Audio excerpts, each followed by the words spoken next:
People see to see you transition from engineer to host. You go from making sure all the technical stuff right, blah, blah, you making sure all this right. The next time you explode into this. I couldn't help but laugh.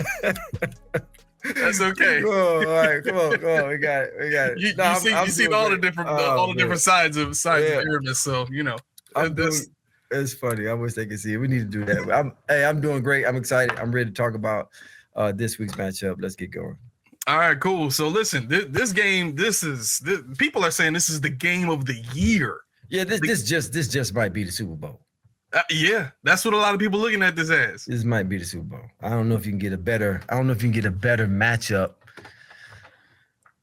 I don't know if you can get a better matchup from the standpoint of two teams coming in, probably playing their best football. Yeah. Right. Yeah. Two the quarterbacks that's up for the most valuable player in the league and the most valuable offensive player of the year. I think Lamar already won offensive player, a Pro Bowl selection or something. He won All Pro. He won first team All Pro. And so people say that usually the player that wins first team All Pro at quarterback is the player that gets voted MVP the same year. For the last 10 years, that's been the trend. Oh yeah, because the same people vote for All Pro, vote for MVP or something like that. So you got Josh ready to show y'all made the wrong decision, right? So you have the makings of a Super Bowl matchup. Mm-hmm. Like I don't know if it can get any better than this, right? So it's gonna be a big one. It's gonna be a good one. Yeah. So right now the Ravens are a 1.5 point favorite going into this game, and interesting. That is the first time in I think since '68, if I'm not mistaken. So they've had 45 consecutive playoff games being favored. The Bills have 45, and that's the longest streak in the NFL, right? Mm-hmm. So now you get to this game, and if this game starts with the Bills being almost a 2-point dog at home, this will be the first time in 45 playoff games. Next closest team is the Chiefs.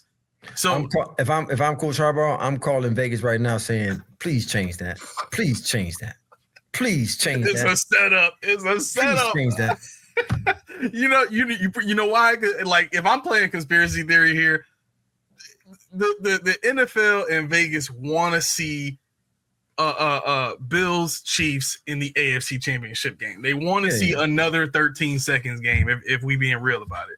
Mm-hmm. That's really what they want to see. So I'll be interested to see how the ref calls and all that kind of stuff plays out. It'll be interesting. But even before we get to all of that, right? Because I don't even think any of that is going to matter. After watching the video and after considering all the different aspects to this game, I wholeheartedly believe the Bills are going to win this in convincing fashion, Pop.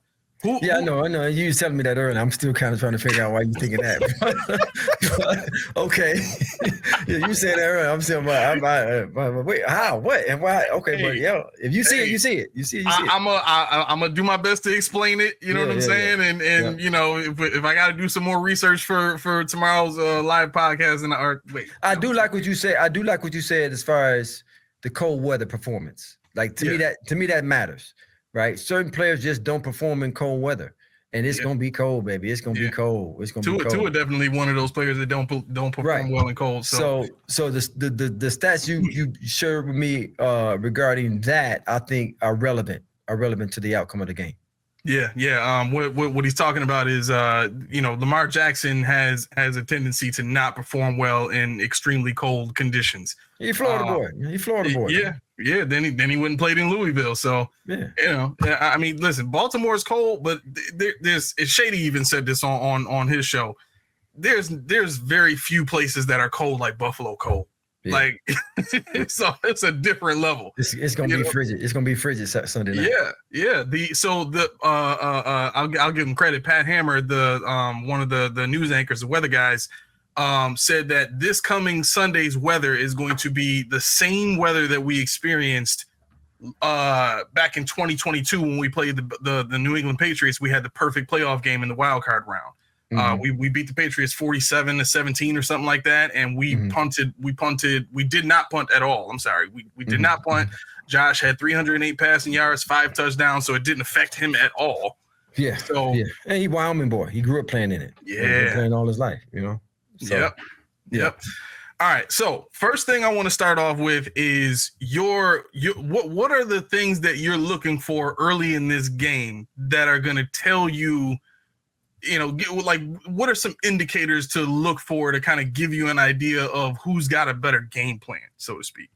Well, it's going to be the design of how they plan to run the ball against the opposing defense, both from the Bills perspective and the Baltimore perspective. So what I mean by that is if you have the Baltimore Ravens coming out and they're trying to run on the edges, they're trying to run sweeps, they're trying to get around the corner, then that's an indication of a bad design. Because from my perspective, and I think the stats prove this, the best way to run against the Bills is directly at them.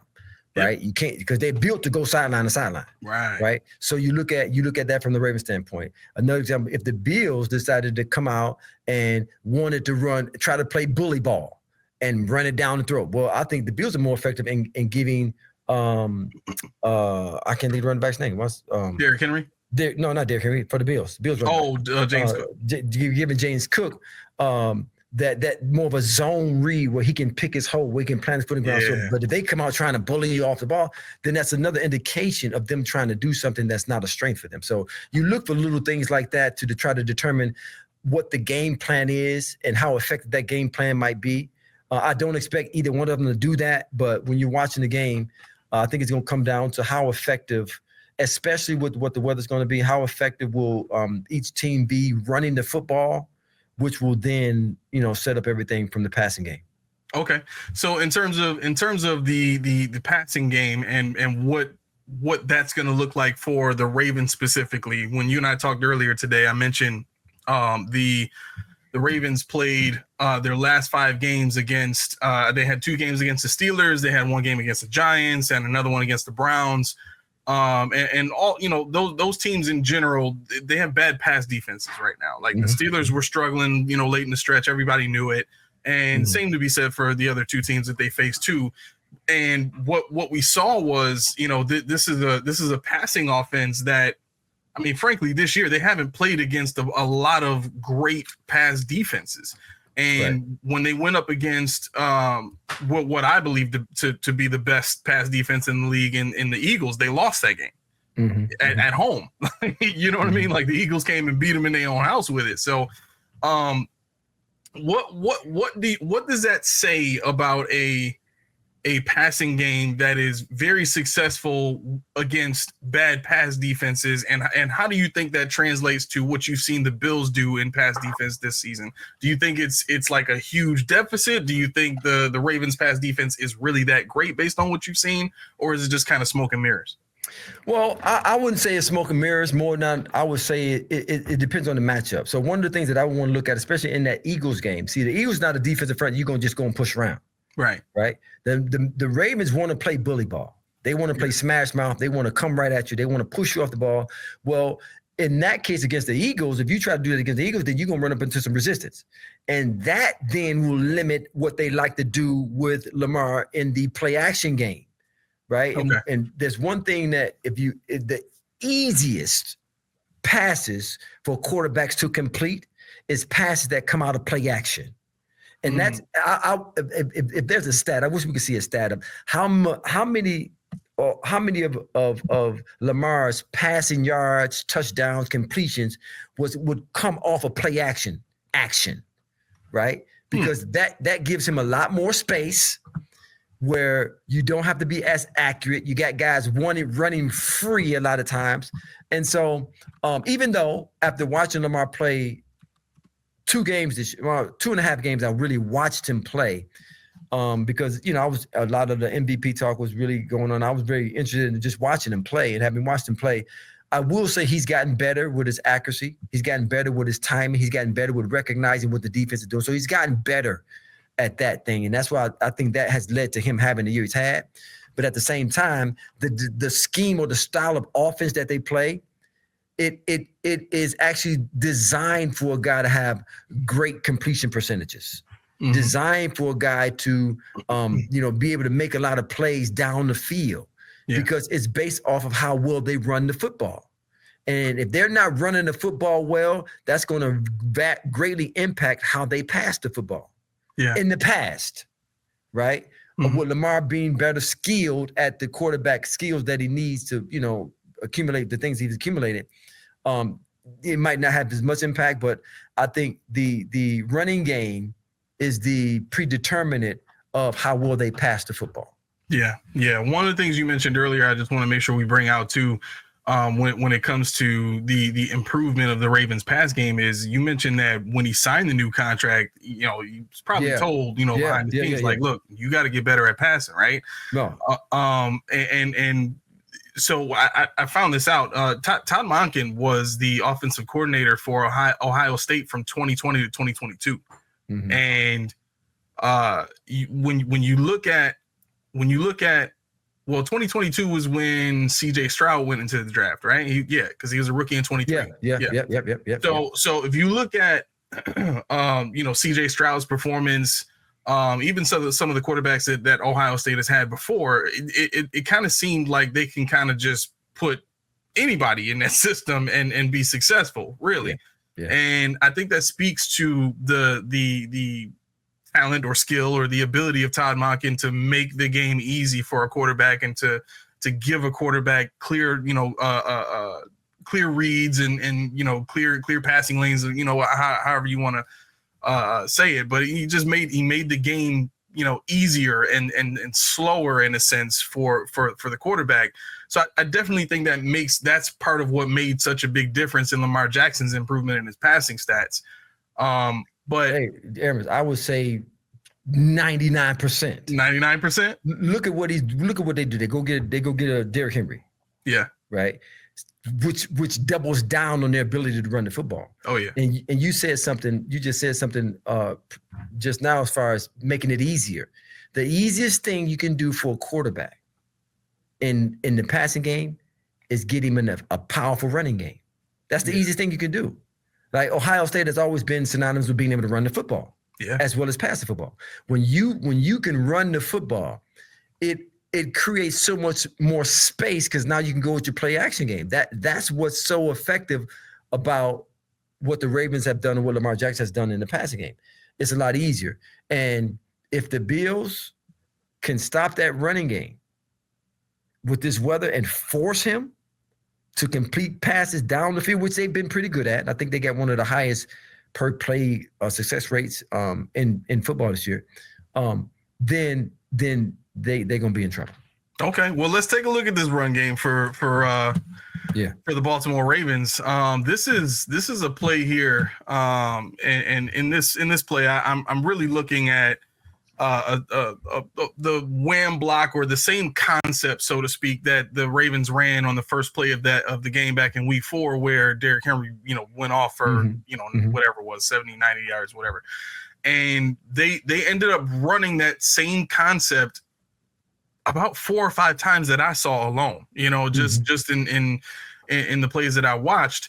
And so I want to play this and you tell me when to stop, but I just want to show people the scheme or what the offensive line is doing, and then if you could just explain that to people real quick. All right, you ready? Yeah. Okay. Right. Yeah. Well, let me just right now they're in their 40 front and they've walked the corner in tight. But it's probably because the receiver's tight. But if you look, they got like 9 guys in the box right now. Right. Technically, but the corner's in there because of the receivers in there tight. But there's a lot of people in the box. So the Bills are they're really gearing up to stop the run in this particular formation, right? It almost looks like what is it? Is it they got 3 receivers in there? Oh yeah, they 3-by-1. So this is Ricard here. Oh, that's Ricard. He kind of plays an H tight. He's kind of So he's that too. So they're in a bunch formation, but they can run the ball out of any formation at any time. So, but that's what it looks like we have here. Okay. All right. So I'll play it. You let me know when to stop.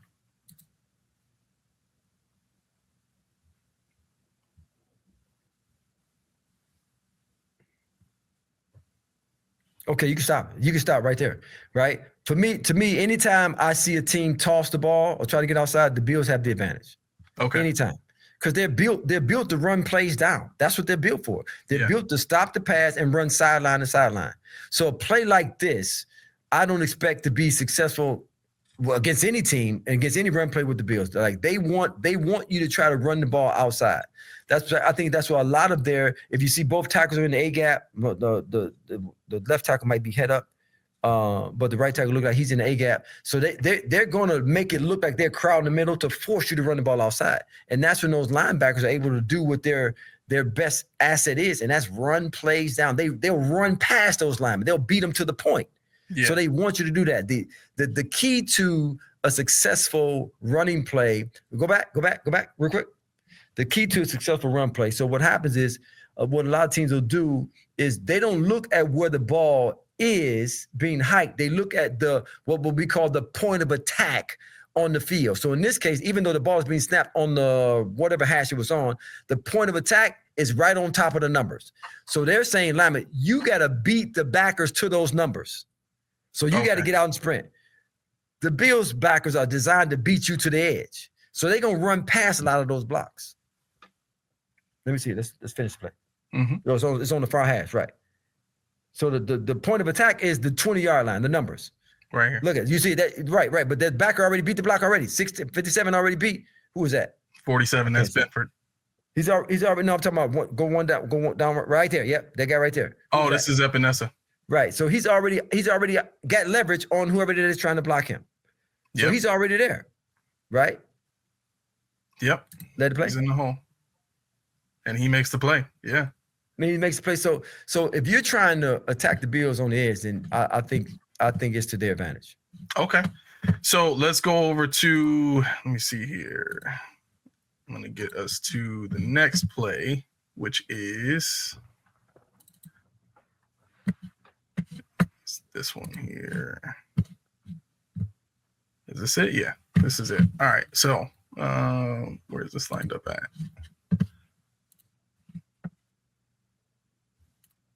Okay.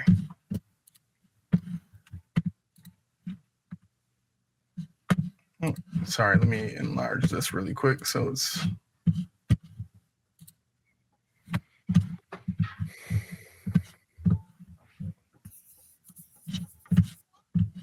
Can you see my cursor? No. Okay. I wish we could. I really wish we could. All right, so let me go here now, and I'm gonna enlarge this, and you go ahead and tell me when to stop. You ready? Yep. All right.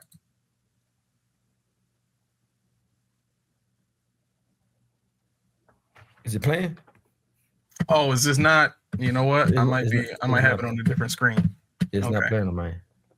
My mistake. All right, stop sharing that. I'm working this out. I'm working it out. Let me see here. So my tabs have gotten all scrambled up now. This is crazy. All right, let's get rid of that, and let's get rid of that.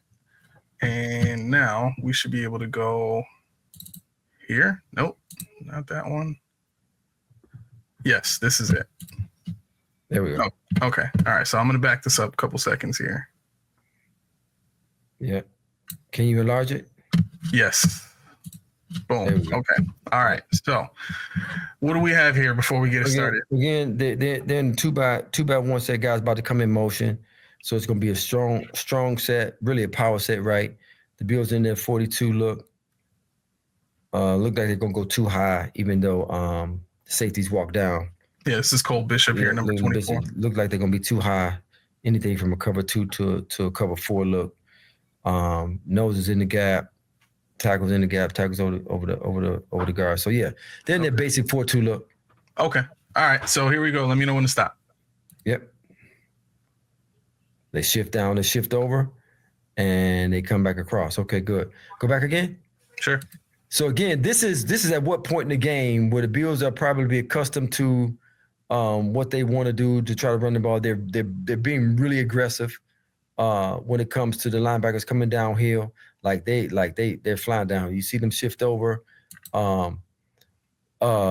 Great get off. Ed Oliver there. Great get off by Ed Oliver. That destroyed the whole play. Yeah. Right. Him getting off. So that then makes the lineman have to go around him, get bumped, throws off the timing of the play.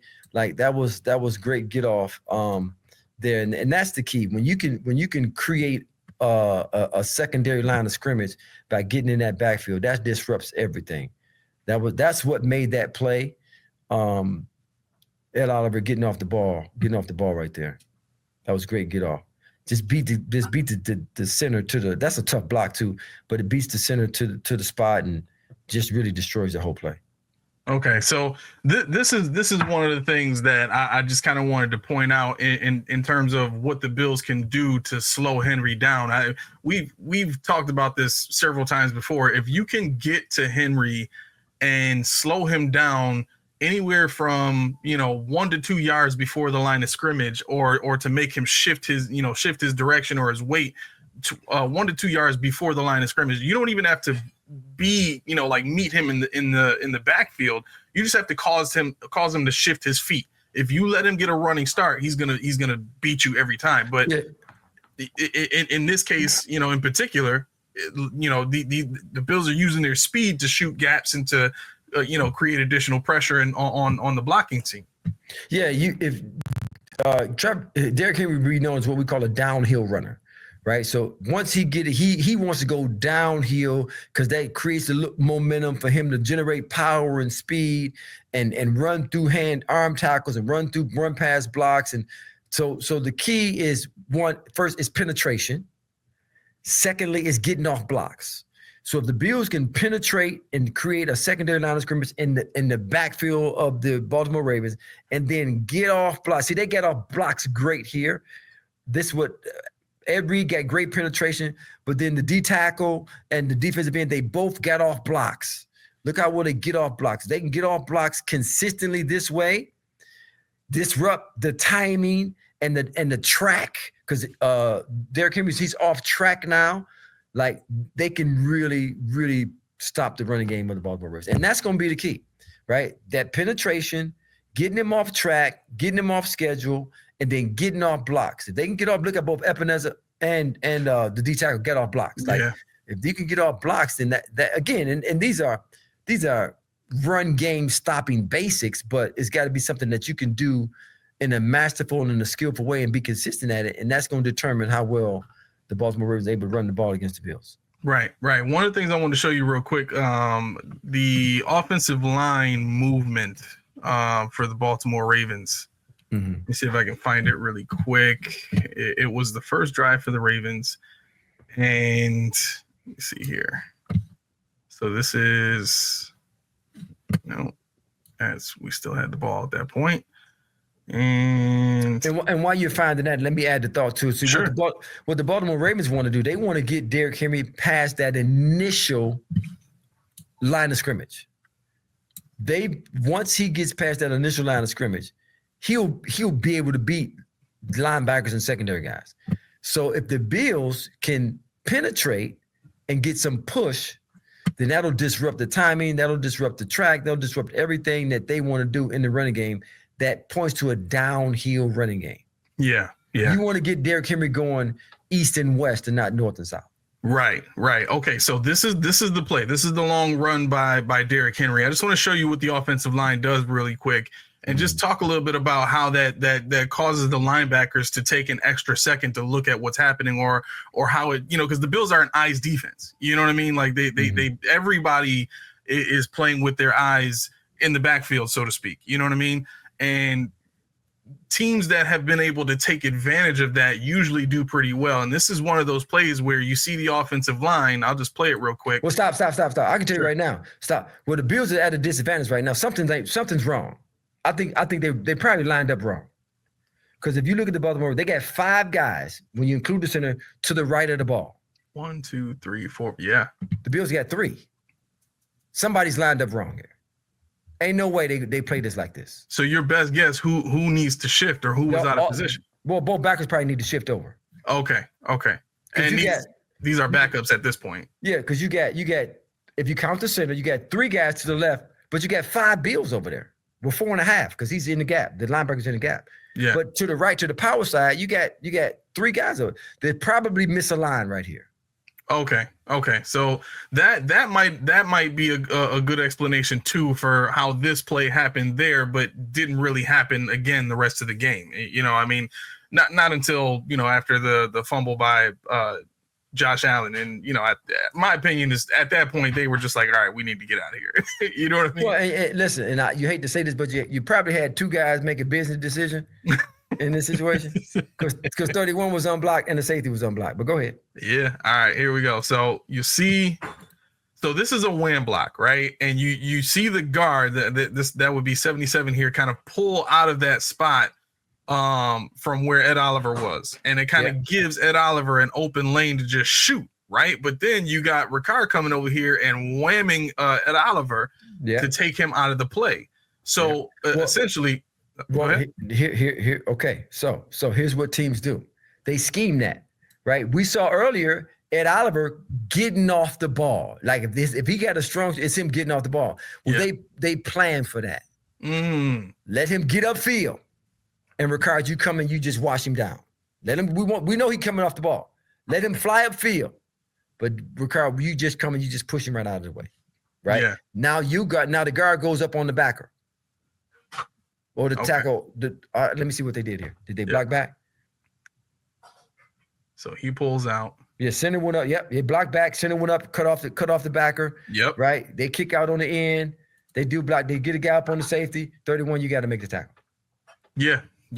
Dude, so this was one of the things that I thought when I first watched this play back in week 4. Was. Do you think maybe 31 is thinking he's got outside leverage to keep Henry from getting outside? Or well, he does. No, he does, but he got to squeeze that down. He got to squeeze it down. He does get outside leverage, but again, it's to your point. They got Henry going downhill. Yeah. He ain't got no business way over there. He got to squeeze that down, right? Okay. He does have outside leverage, but he got to be a lot closer than that. But it's Derrick Henry. Like that's the Derrick Henry effect, right? Right. And once he gets past that first level, it's over with. Okay. But the key to this play, to your point, they will miss a line. I guarantee you, they miss a line. Ain't no way they supposed to have 5 black jerseys to the right of the field, and you only got 3 guys over there. Ain't no way. And that's why you didn't see this again. Because I guarantee when they got to that sideline, they let them know, get your butt lined up. And that's why, because when you're in the right position from the start, then it makes it easy for you to stop the run. Yeah. So when it comes to what the Bills ended up doing the rest of the game, because one of the things that we've made clear now is if Henry's going to run to the sideline, Bills are shutting that down. If the Bills are aligned correctly and they're shooting the gaps that they're supposed to, their technique can almost, I don't want to say supersede, but it can defeat the talent that the Baltimore Ravens have in a sense. Yeah, if you like, everything is technique. If you play your technique right, in theory, if your technique is correct, then you should be able to stop the run. In theory. Okay. So let's move over to one of the other categories that I want to get to real quick, and I really only have 2, and then we can get to some questions.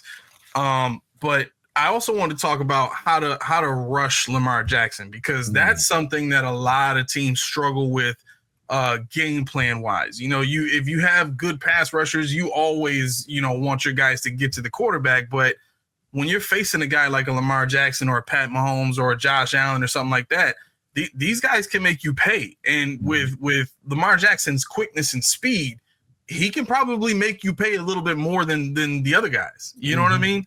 Yeah. So what are your thoughts on just what teams usually do versus what they should do? Well, it's going to sound funny, but this is a game for pass rushers that they don't really like to play in, because they can't just cut loose and rush the passer, right? You're not, it's going to sound strange, but you're not trying to sack Lamar Jackson, right? How you sack him is just as important as getting the sack. Okay. You don't, because at times, just say you're rushing from the outside, like you can get pushed too wide a lot of times because you're trying to swim under or avoid or swim past or duck under the offensive tackle. So you may get a little wider than normal. Well, that creates a wider running lane for Lamar Jackson to run through. and Josh Allen as well, right? Same thing with the D tackles.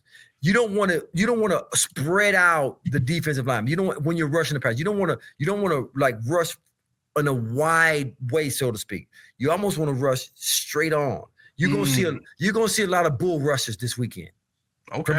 From both the Ravens and the Bills, especially with the tackles.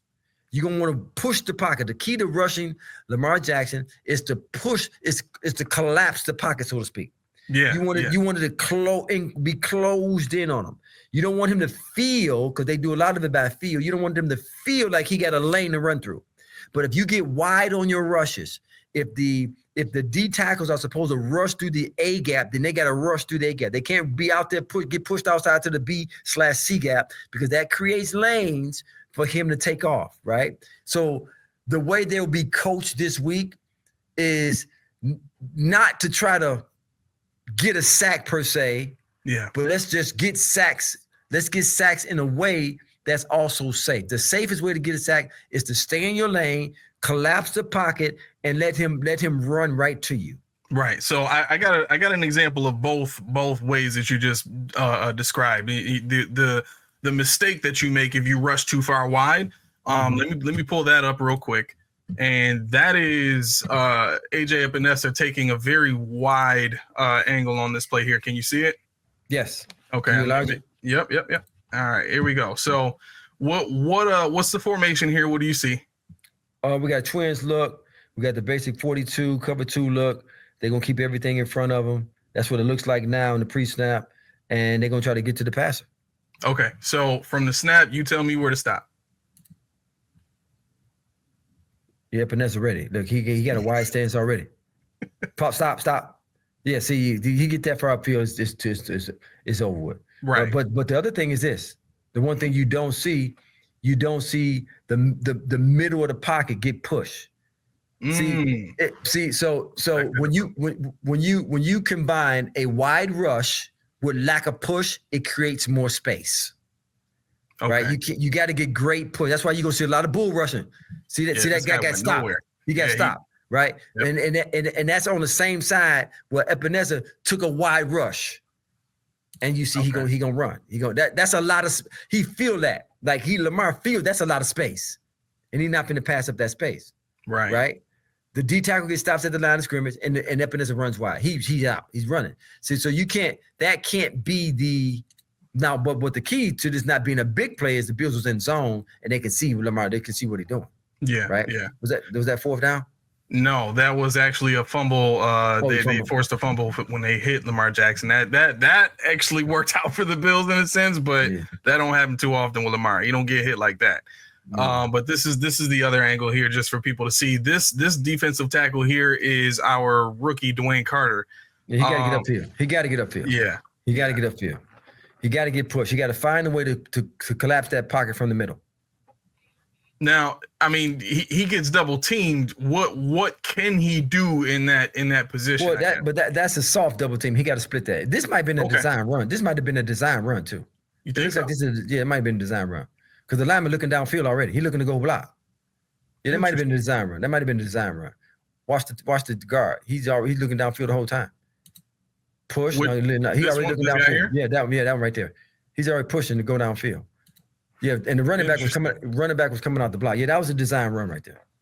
Okay. Let Epinesa get upfield, drive back and that was design. So kind of like a draw, like a delayed run.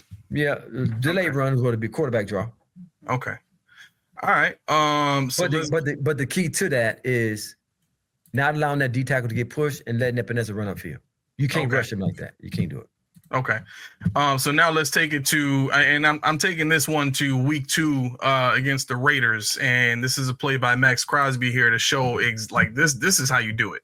Mm-hmm. You want to rush Lamar Jackson. This is how you do it. All right. So what do we see here first and foremost? You got 3-by-1. You got trips look to the right. Even though it's bunch. Then you got the Raiders in the 44-3 look. Look like it's going to be a cover 2 in the basic shotgun look for the Ravens. Okay. All right. So here we go. Crosby up top. Yep. Nice and tight. Yep. Nice and tight. Yep. Nice and tight. That was perfect. Right? Yep. Nice and tight. Again, I don't like how the D tackles split. You see how they split? somebody's got to be pushing through their gap. Watch how they split. See how they split? Yeah. You can't do that. You can't do that against Lamar, right? Unless you got a spy. But see that lane right there he has to run right up the middle? All that, yep. Yep. So you shouldn't see the Bills rush like that this weekend. So they I mean, really in this game, the Raiders got lucky that Max Crosby just happened to get there before Lamar could take advantage. Yeah. Pretty much. Okay. Yeah. But that is a nice tight rush.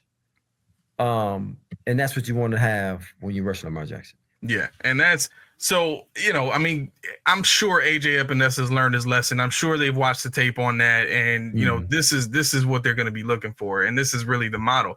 And now this is more of that wide 9 defensive line formation, right? This is wider than they usually line up. Yeah, because you get the tight end in the bunch set, in the tight set, so he's going to line up. What he don't want to happen is to get blocked down and get caught in the wash. So that's why he trying to get sacks. Like he's trying to get sacks. He's on the field to get sacks. So he ain't finna get washed down in all that mess down there. Right. Okay. All right. So this next play, this is, let me see. This is okay. So now we've talked about, from the defensive line perspective, what they can and can't do against Lamar Jackson. But I want to look at some simulated pressures and even a blitz that was very successful from the Buffalo Bills. And this one was, let me just pull this up here. And I want to show everybody what the Bills did to the Ravens offensive line. This is more of an attack on the offensive line and the blockers than anything else. Mm-hmm. Because really the rest of the coverage was very, very simple. So what do you see here? You get a twin set. You got tight set to the right.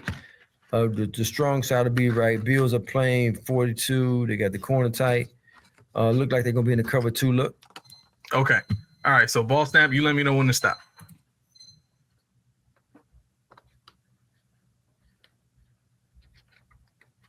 Oh yeah. And they coming. They man. And stop it. Right. That's what you got to do. Do you see any running lanes? None at all. See, that's how you got to rush them. Now the danger in this is the blitz pickup, because if Lamar beat 42, if he get away from 42, they got problems. Oh yeah. They got problems. So if you go after him, you got to get him. Right. You got to get him, because if you don't get him, he gonna be off to the races. But I'm assuming they got him. That's why he's showing this play. But this is what you have to do. Whenever you rush Lamar Jackson, you gotta rush. You gotta be lane. You gotta be lane assigned. You gotta be in your lane. So if you pause it, you got guys you got A gap covered to the our left, their right, B gap covered. Linebacker has that B gap. Like you got every gap covered in this case. Yeah. And you gotta be gap sound. You gotta be gap sound when you rush Lamar Jackson. You gotta be gap sound. That's the key. If you get outside of your gap and he see a lane, he's gonna take it. Let's go. Okay. Stop. Yeah. They brought both backers. Front side backer swallowed up Derrick Henry, which left backside backer unblocked. Yeah. I mean, you're taking a chance. Now, you risk it. I'll be interested to know the down and distance here. But you risking a big play. But if you can get to him, this is what you can do. Yeah. One of the things I did notice about this play, too, is this is more of a mistake by Lamar Jackson in terms of not zeroing in on just one receiver and locking in there. You know what I mean? Because I'll take it back to this look here.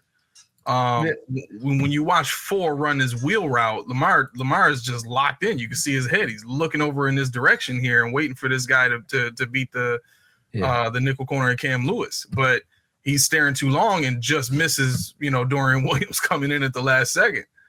So one of these 2 routes is what he was depending on. Yeah, and technically, even though the Bills they had enough to pick it up. Right. So the lineman got confused with the stunt, with the backside stunt with 42. Okay. That's what got him, because they had enough to pick him up, because they got 6 blocking and the Bills brought 6. Right? So you got enough. So you got 3 guys over there blocking 2. So this guard is the one that Right. Okay. Well, they got to be able to pass that, but I mean, that's hard. That's tough. Like that's tough to bring for the backside blitzer to get there when he loops around to the front side of the play. Like that's a tough pickup. But in Lamar's mind, we good. We got enough. We got enough to block it if they blitz. Plus the center is also free. Yeah, right here, 64. So you know, you got 3 guys over there blocking 2. So they, you know, remember last week we talked about when you're scheming, you're not just scheming for the quarter to confuse the quarterback, you're scheming to confuse the offensive lineman as well. Yeah. And this particular scheme worked. Okay. The last one I want to get to really quick is it's a simulated pressure, right? And I've seen teams do this. I've seen the Broncos do a lot of this. The Broncos were very successful in doing this against the Chiefs in the game that they almost beat them in Kansas City. Can you see this? Mm-hmm. Okay. So what do we have here? Again, we got a twin set. Look like 15 is going to go. Aguilar going to go in motion. So you're going to end up in the trips look. The Bills are in there. Look like they might be in the 30 front. They got 3 linemen in. Is that the tackle? Is that a lineman? That's Ed Oliver, and that's is that D lineman or lineman? No, that's a linebacker there.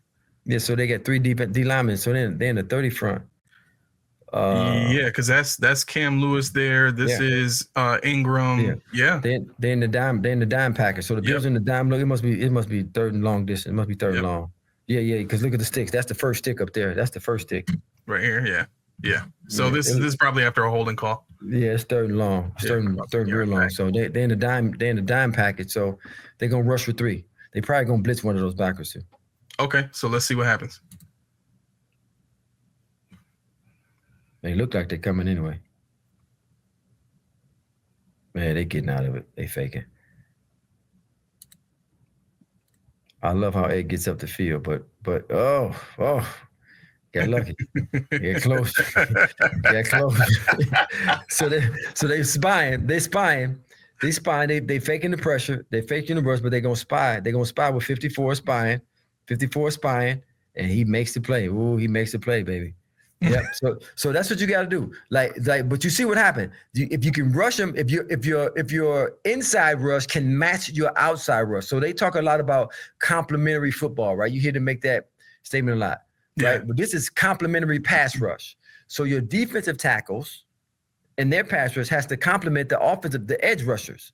You can't have edge rushers getting upfield and your defensive tackles not getting penetration. So they have to complement each other as they rush, and that's probably what they're going to be hearing more than anything this weekend. Is the D tackles pass rush has to complement the pass rush of the outside edge rushers, because if they don't complement each other, you create lanes. I can't have you sprinting upfield, defensive ends. You got to take an angle that's going to squeeze him into the pocket. D tackle, I can't have you have him wide rusher. Basically, work on your bull rush game this week, right? Yeah. Work on your bull rush game. Don't be trying to swim them and get pushed out too wide. So, this is good complementary pass rush. Plus, you had him spying, and man, he makes the play. He barely got him, but he got him. And that's what you're gonna see. A lot of times, you're gonna see a spy. You might even see a double spy. Because I think the Bills have a little confidence in their ability to guard their wide receivers, especially did the boy practice today? No, he did not. Zay Flowers did not. He was not at practice. So he's probably gonna be out. So if he don't play, I think the Bills will have confidence that they can cover them. So they might double spy it and be able to contain Lamar Jackson, because again, both Josh and Lamar, a lot of what they do, a lot of the success of the offense, a lot of on third downs, they're able to sustain drives and extend plays because of the running ability of both Lamar and Josh. And if you can spy them and get away with it, then it's to the advantage of the defense. Right. Okay. So as far as everything that we've covered so far, I mean, it sounds like it's a very even game, in terms of, the Ravens' talent versus the Bills' technique. We've seen the Bills be able to do some things to, slow down or actually stop what the Ravens are trying to do on offense and defense. In terms of advantage for the Buffalo Bills, though, on offense, these 2 teams are dead even in terms of their oh my gosh, what I'm brain farting right now. The point differential. I'm sorry, they're dead even on point differential, right? So they've scored and allowed the same number of points through the entire season, right? So these teams are very evenly matched in a sense. What does that specifically say to you about the evenness of this game? Because there's a lot of people that still think, well, the talent on the Baltimore Ravens trumps everything else, hence the 1.5 point favoritism. I think schematically how the Bills have approached the game is what will give them the advantage, because what do you take away if you're playing against the Bills, right? The first thing what receiver do you take away? Right. Like when it comes to the run game, do you take away Josh? Do you take away the running backs? Like, what do you take away? And so when you're preparing for the Bills, you got to prepare for a lot. And and schematically, they like it that way. Remember, their motto of everybody eats is that for a reason, because it's hard to defend every player on the field when you can't. And it surprisingly, the receiving corps play good enough to where you have to respect each and every one of them when they're out there. Like, so that gives them the advantage from the offensive standpoint. Obviously, having a player like Josh Allen who can make the throws, who can use his legs, who can extend plays, like who can be the hero if he has to be. Like, you always have that as leverage. But I think with the Ravens and what they do defensively, they're going to have to deviate, right, and really cover the whole field, which when you get guys spread out, when you get guys focused on multiple things, then you can do some things to take advantage of that as the Bills. Okay.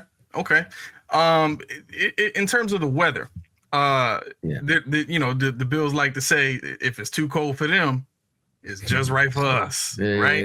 Yeah. As an offensive skill player, how does that level of cold? Have you ever played in that level of cold? Like, no. The cold is up one time in college. It was like 4 degrees. It wasn't minus. It was like 4 degrees. I'm talking about it's freezing. It's freezing. It's cold. But the difference is so this is how we had to think. If the temperature, and you include wind chill, if it's 4 degrees for the players, is probably I'll probably say 25 degrees because of the equipment that they have, right? Okay. They got heated benches, right? When they're sitting down, the things they put their helmets on is heated. It's brewing. So when they put their helmet on, it keeps their head warm. Wow. Right. Okay. They have the hand warmers. They have the warming packs in their hands, right? Yeah. They have on thermal gear that's designed to wick away sweat, to keep you cool. So even though it's saying 4 degrees, which is still cold, don't get me wrong, they have technology that makes them the actual game and them playing a lot warmer, right? The Parkers they're wearing are wind resistant, are heated, they're warm. So like even though it's 4 degrees outside, while they're playing, they're probably playing somewhere around 20, 25 degrees, right? Okay. Again, still cold. Still gotta mentally be engaged and strong enough to handle it, but they have a little advantage by the technology that they have on that sideline. Okay, and listen, more power to the players on that. You know what I mean? Anything that it takes to help them, do their jobs better. But in terms of an opponent coming into this stadium, when the Bills are used to this, when they live this, right? As an offensive skill player, quarterback, wide receiver, whatever, how does that affect them mentally when they step onto that field and it's a little bit harder, or they go to make a cut and it's a little bit stiffer than they're used to, or they try to catch the ball and it's a little bit harder than it usually is? I just kind of talk about that real quick. Well, and the thing that the Bills have is they're here, like they're here in it, right? It might not be -4 today, but it's pretty cold. Right, like they're in it.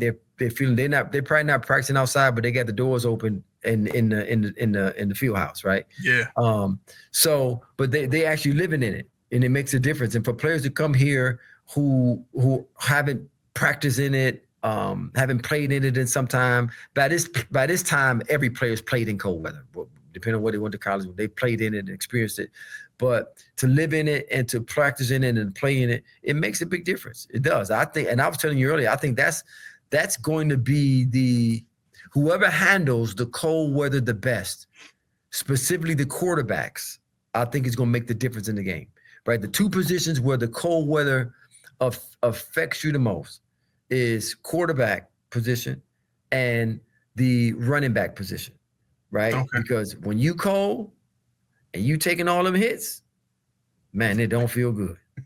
It don't feel good. So as a running back, like to be mentally tough enough to go out there and take the pound that you take when it's cold and they being physical, like that makes a difference. And on the other side of it, you know, as a defensive back, when you cold and you got to come up and you got to tackle Derrick Henry and you got to come up, you got to tackle the boy Johnson for the Bills who run that ball hard. Like it's you gotta have a mind to do that, man. You gotta have a mind to. I wouldn't be surprised if you saw several missed tackles on both sides of the ball, because that's what the cold weather do for you. It makes you think twice about, man, do I want to run up there and stick my face in this thing and it's cold like that, right? So whoever handles the cold weather, both offensively and defensively, the best, I think is going to have the advantage in this football game. Okay. How much of an advantage is getting the ball first in a game versus taking the ball at the half? Like, is that, you know what I mean? Because Sean McDermott has this thing he likes to do where he defers in the first half and takes the ball in the second half. And there's a lot of the local media contingent that thinks that, you know, well, it's because of the double dip. You score before the half and you get the ball right back. But one of the things that we've seen consistently through Sean McDermott's, you know, career is he won't like really be aggressive in trying to get that score before the half. You know, in the Eagles game last year, he had a minute and a half and just kneeled it out, basically. You know what I mean? So does that even matter? Like, you know, who gets the ball first or not? Well, I wouldn't say it matters from the standpoint of who wins the ball game. Or how the game starts. I know this. The motto is you win with defense, right? Okay. And I want to stop you first. I want to stop you first. I want to show you that I can stop you first, right? So for deferring has two advantages to it. One, we get the defense on the field first. Let's go out here and stop them. Let's stop them. And then two, you do get that ability to double dip. You get this, if you can get the ball at the end of the half, score at the end of the half, then come back out and score again in the second half. So, you know, why teams may defer is you know, those are the primary reasons. Like when you're practicing, when you're thinking from a football standpoint, we want to show them we're gonna stop you, right? Defense sets the tone for the physicality of the game. So that could be another reason why defenses like to start on defense, because that's where you can exert the physicality and how you want to play and show teams this is what you're in store for the next 60 minutes. Okay. Any score predictions for this game before we get out of here? I think it'll be close. I'm going to say somewhere around 20, 28, 23, 24. Somewhere around there. For the Bills, or I think I don't know yet, to be honest. I mean, I want to say the Bills, but it's just tough. I think when it's all said and done in a close game, I like the Bills. But at the same time, the running game scares me. I gotta see. Yeah. I want to see how they plan to stop, because that's going to be stopping it is one thing, but how you stop it is the most important thing. What do you mean? How you stop it? Can you stop it? Can you stop it with 6 in the box? Okay. Can you stop it with 6 in the box? Yeah. Or are you going to have to run blitz to stop the run? Yeah. Right. If they got to do that, they're in trouble. If you got to do that, right, you're in trouble. And if you got to do that now advantage Baltimore. But if you can stop the run, and if I remember correctly, looking at some of the video you put up there, they were stopping it with 6 in the box. Yeah. Right.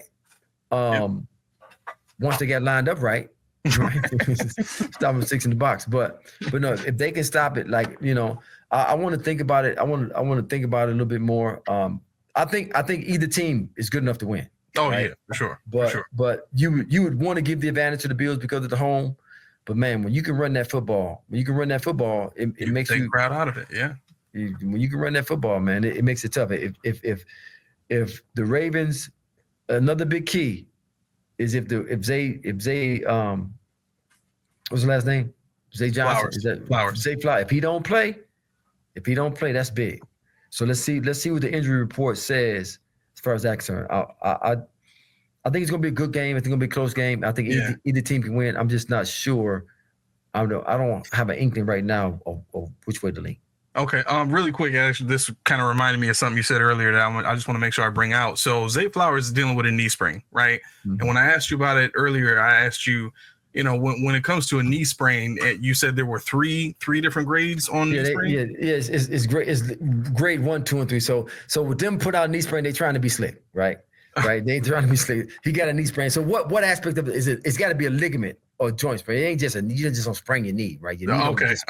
That you got to have a meniscus, the joint, a ligament has to be strained somewhere. Like which ligament is it? So they don't want to release that information. They're just saying a knee sprain. Okay, right. Okay, so right. So, but what that does is, that limits his ability to decelerate and accelerate. And that's all playing wide receiver is his ability to decelerate and accelerate. So depending on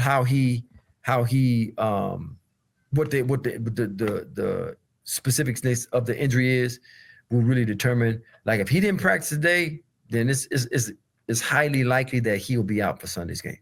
Wow. Okay. Well, and if he does play, he'll be very limited. Okay. So what would be the Bills' reaction at that? Excuse me. What would be the Bills' reaction at that point if they see him on the field? Is it just kind of, we know, the severity of his injury and we just ignore him, or no. If he on that field, in their mind, he's 100% until proven otherwise.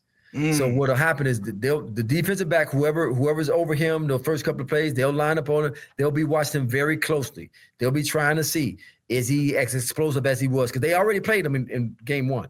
Is he as explosive? Is he explosive as he wants? Is he getting in and out of his breaks? Is he coming off the line? Like they'll be watching him very closely. Then they'll go back. They'll report that to the other defensive backs. They'll report that to the defensive coordinator. They'll report that to the defensive back coach. And they'll say, hey, this guy's not 100%. He's not going to be able to get in and out of his breaks. So all he's probably going to do is run go routes, run post routes, run deep routes. He probably going to just try to run this off, right? So they'll report all of that back, and that'll determine how they call plays against him. That'll determine whether or not they're going to isolate him, leave him by himself, and let him be covered man. That'll determine a lot. Yeah. Once they find out how he plays. But going out there initially, he's 100% as far as I'm concerned until he show me he can't be who he's been in the past. Okay. All right. Well, I mean, right now it looks like he's probably not going to play, right? Yeah, it looks like that. And this is what – these little nuances, this is what I still love about the game, right? That's attractive about the game is the mind games, it's the intellectual part of figuring out what's really going on that field. And as a fan, you just at times you can just get caught up in watching the action, but it's the little things that make the game exciting, that make the game, that determines the outcomes of games. It's little things like what we just talked about. Yeah. Can the Bills rush the passer? Can they stop the run without packing the box, without taking the chance of run blitzing? Right. So it's going to be interesting to watch. Okay. Really quick, the Ravens pass defense has also kind of, taken an uptick. And I know I kind of said we were getting out of here. Just give me like 160 more seconds. Yeah. The Ravens defense, the pass defense is kind of taking an uptick. What they did is they moved Hamilton to safety. They moved him back to safety and kind of took him out of that, dime nickel, formation type of position for him, where he's a lot closer to the line of scrimmage most of the time. And it seems like that's helped their pass defense a lot. But this is another one of those situations where the last 5 games they played bad teams. Yeah. So I mean, what are there any worries for you offensively for the Buffalo Bills in terms of what they need to work on or what they need to be ready to try and do? Or well, looking at the Bills, offensively the last several weeks, like there's really no concern as long as they continue to play the way they've been playing, right? Okay. How that front 5 handles the front 7 of the Baltimore Ravens is going to be important. Yeah. How they run the football.